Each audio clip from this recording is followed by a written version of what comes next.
Abeni was 5 years old when she first understood rejection. Not fully, not with big grammar, but with feeling.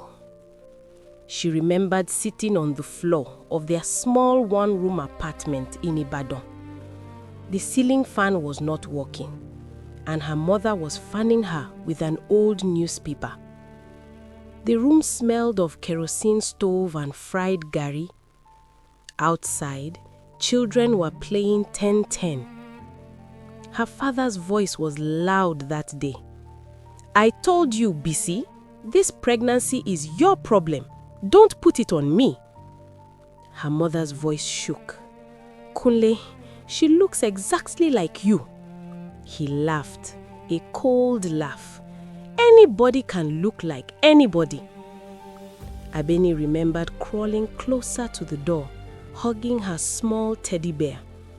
She did not understand the words, but she understood the tone, the anger, the rejection, the shame. Then he stepped out. He did not look back. The wooden door closed with a sharp sound that echoed in her small chest. That sound never left her. Life did not pity them.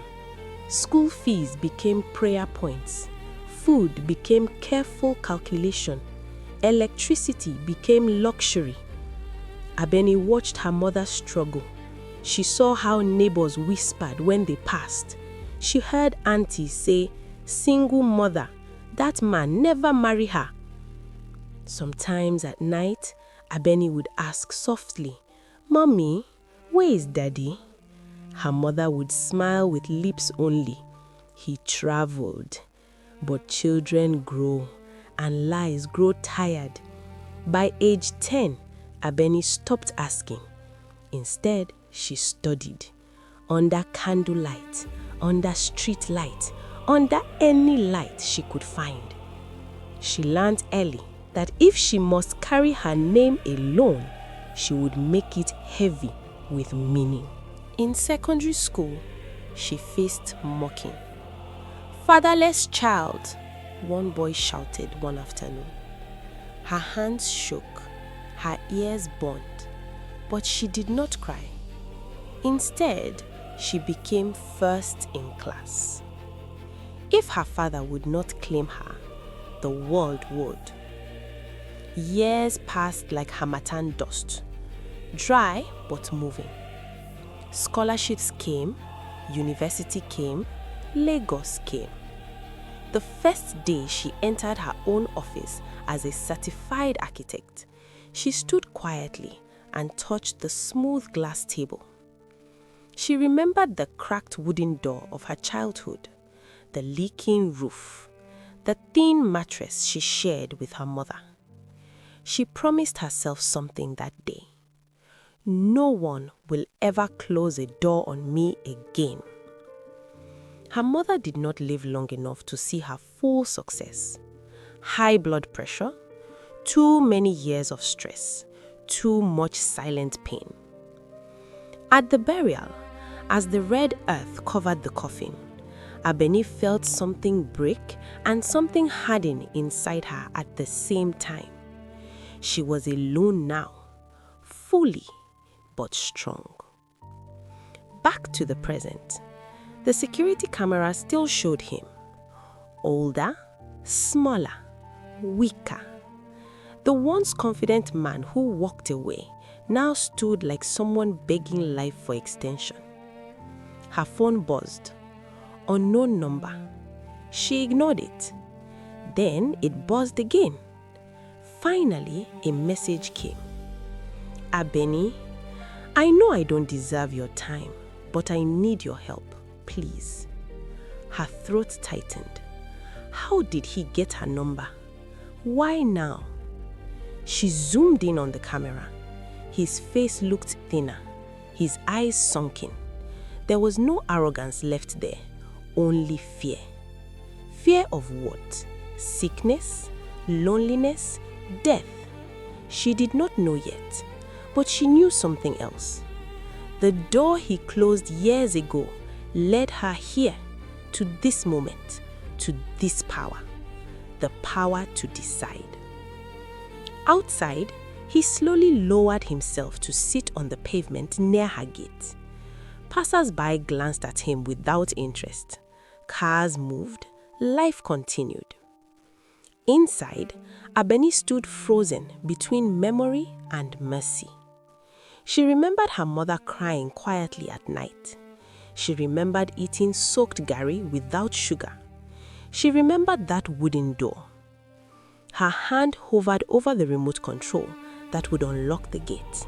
Just one press. The air inside her living room felt heavy. Was this revenge's moment or something bigger?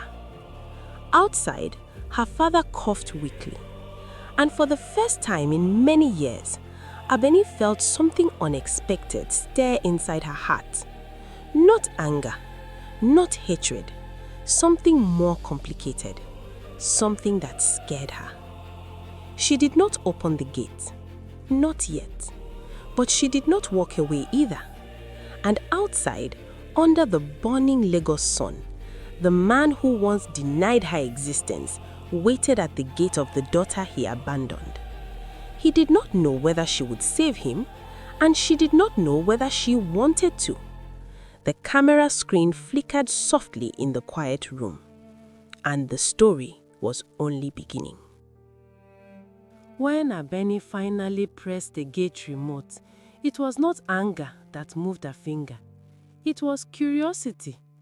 The gate slid upwards slowly with a mechanical hum. The sound felt louder than it should. Her heart beat fast, but her face remained calm. She stood at the doorway of her house, dressed in a simple but elegant Ankara gown, her natural hair neatly wrapped in a scarf. She looked strong, composed, successful. He looked small.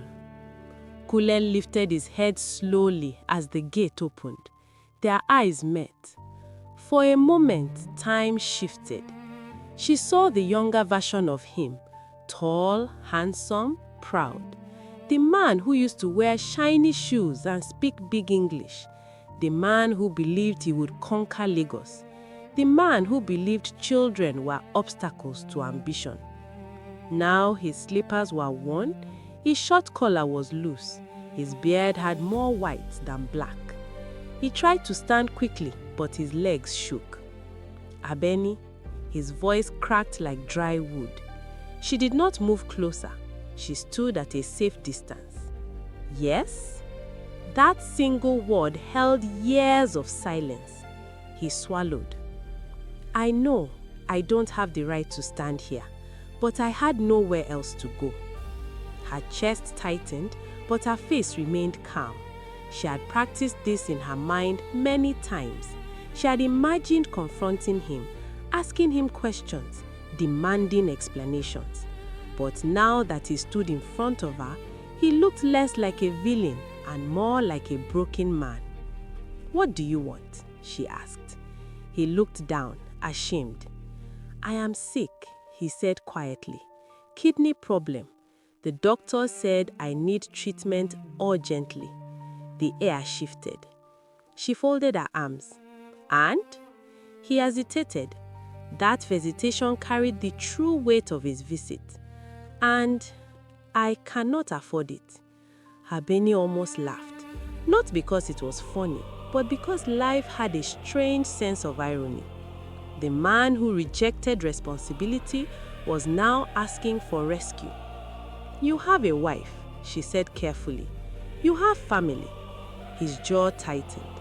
"She left," he whispered. "We did not have children. After many years, she left."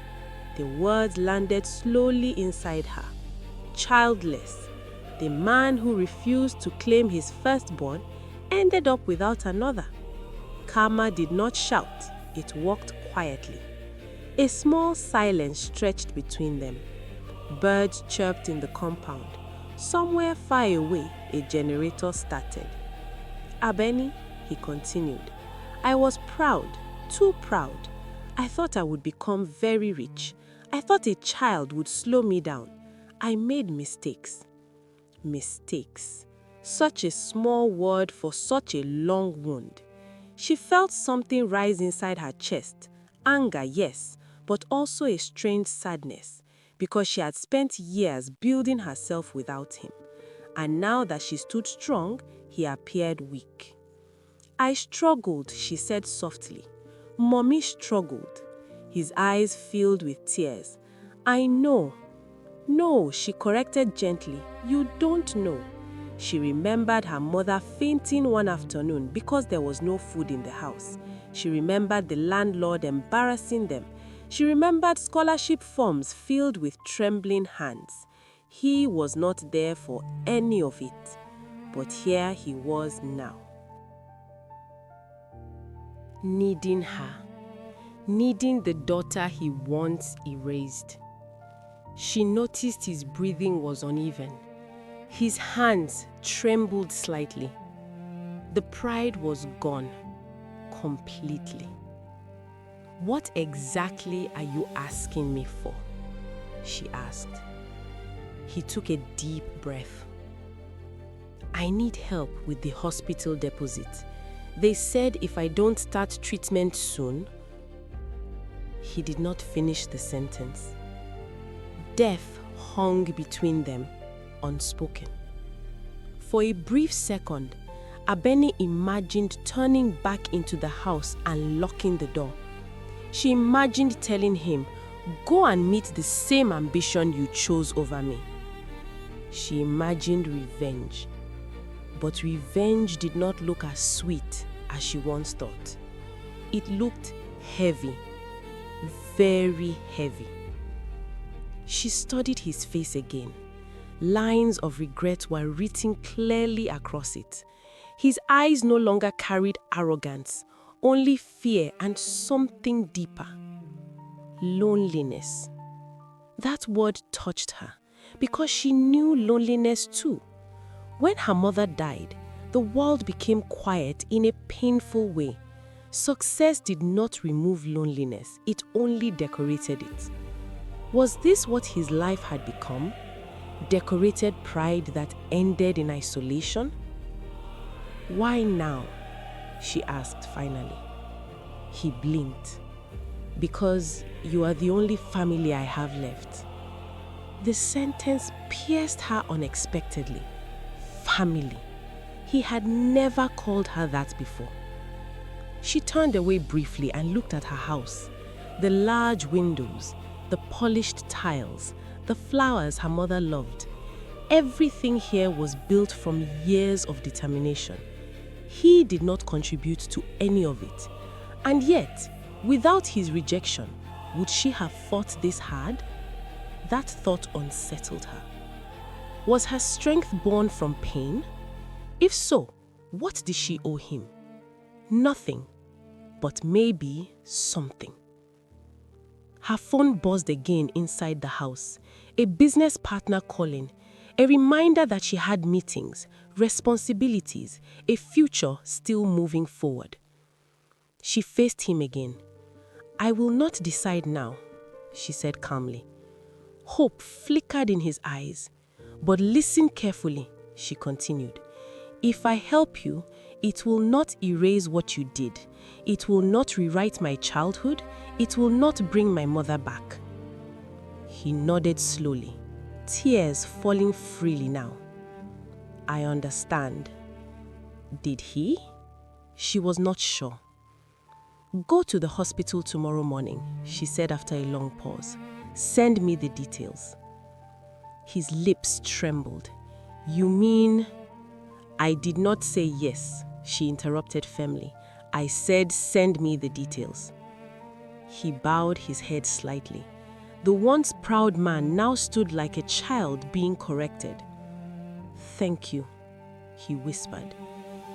As he turned to leave, his steps were slow, uncertain.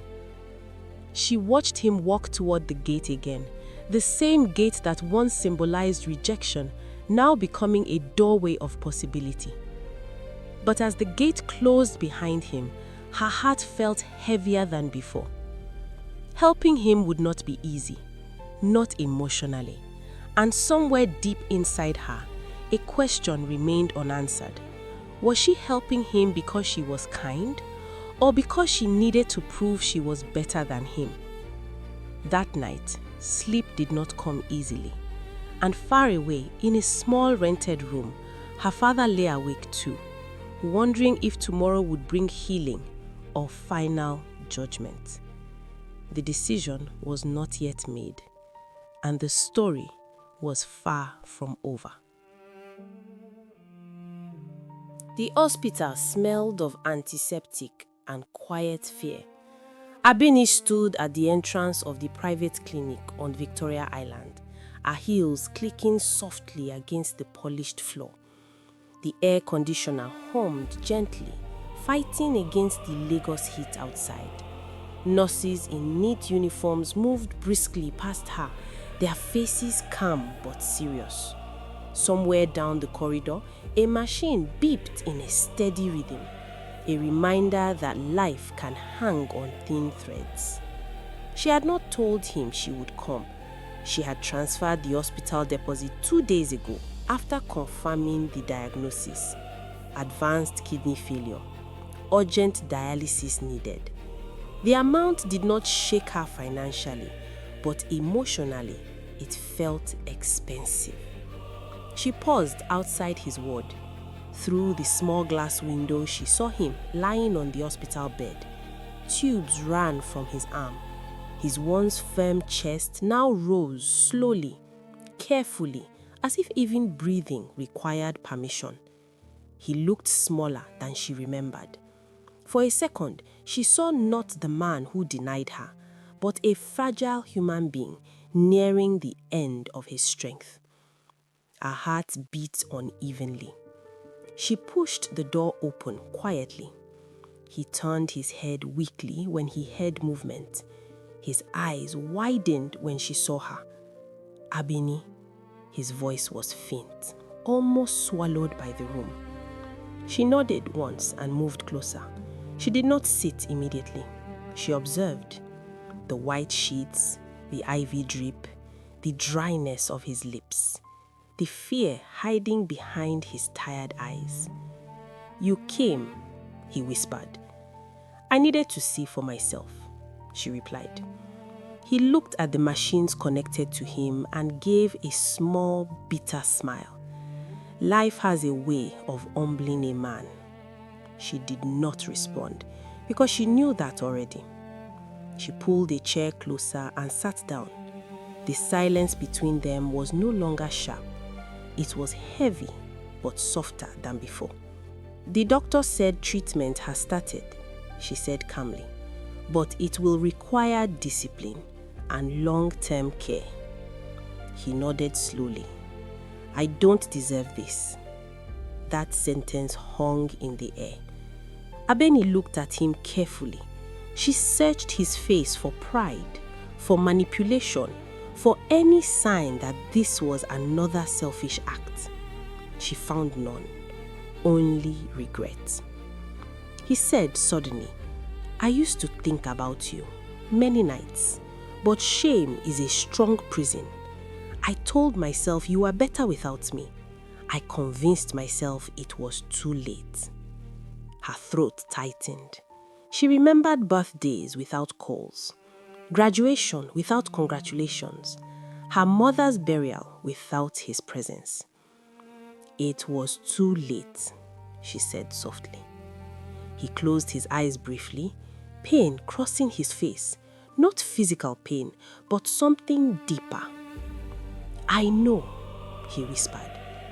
The machine beeped steadily beside him, life measuring itself in numbers. Abeni leaned back in her chair and looked around the room. White walls, simple curtain, a window that showed a slice of Lagos skyline, tall buildings rising confidently into the sky. Her life looked like those buildings now, solid, rising, stable. And yet, here she was. The nurse entered briefly to check his vitals, then left again. The door clicked shut.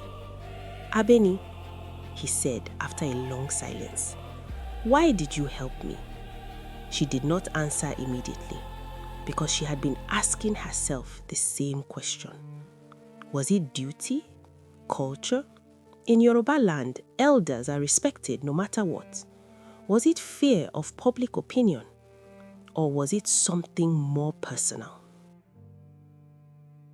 Finally, she spoke. "I did not help you because you are my father," she said slowly. "I helped you because I refuse to become bitter." He stared at her, absorbing the words. "My mother carried pain until it affected her health. I watched what bitterness can do. I will not let your mistake control my heart." A tear slipped from the corner of his eye. "You are stronger than me," he murmured. "No," she replied gently. "I just chose differently." Silence settled again, but this time it felt peaceful. For the first time in her life, she felt something unexpected. Not anger, not sadness, but freedom. Forgiveness did not erase the past. It did not rewrite childhood memories. It did not magically create a father-daughter bond. But it released her from carrying the weight of what he did. And that was enough. He reached out weakly, his hand shaking. After a small hesitation, she placed her hand in his. His grip was fragile. He said, "I am sorry for every birthday, for every tear, for walking away." She let the apology settle. It did not repair the broken years, but it acknowledged them. Outside the window, clouds began to gather, preparing for evening rain. Lagos traffic horns sounded faintly in the distance. Life was still moving. "Abeni," he whispered again, "if I leave this world, will you forgive me completely?" She looked at him, truly looked at him. A man who once feared responsibility. A man who chased wealth and lost family. A man who now depended on the strength of the daughter he denied. Karma had done its quiet work, but she did not want his suffering to be her victory. "I already have," she said softly. His shoulders relaxed, as if a heavy load had been lifted. His breathing steadied. For the first time, peace touched his face. Abene stood up slowly. "I will arrange a nurse for you after discharge. You will not stay alone." He blinked in surprise. "You would do that?" "Yes," she answered simply. "But understand this. I am helping you as a human being, not because I owe you." He nodded weakly. That boundary mattered. As she walked toward the door, he called her name one more time. She turned. "I am proud of you," he said. The words hit her in a place she did not know was still tender. She did not smile, but her eyes softened. "Take your treatment seriously," she replied. And then she left. The corridor lights reflected gently on the polished floor as she walked away. Her steps were steady, light. Outside, the first drops of rain began to fall on Lagos streets, washing dust from cars, cooling the hot afternoon air. She stood under the hospital canopy and watched the rain. Years ago, a door was closed on her. Today, she opened one, not for revenge, not for validation, but for peace. Behind her, in a quiet hospital room, a man faced his final chapter with humility instead of pride. And in front of her, the city lights flickered on, one by one, bright against the darkening sky. Abeni inhaled deeply. She was no longer the daughter he denied. She was the woman who chose who she wanted to be. And that choice, more than success, more than money, was her true rebirth.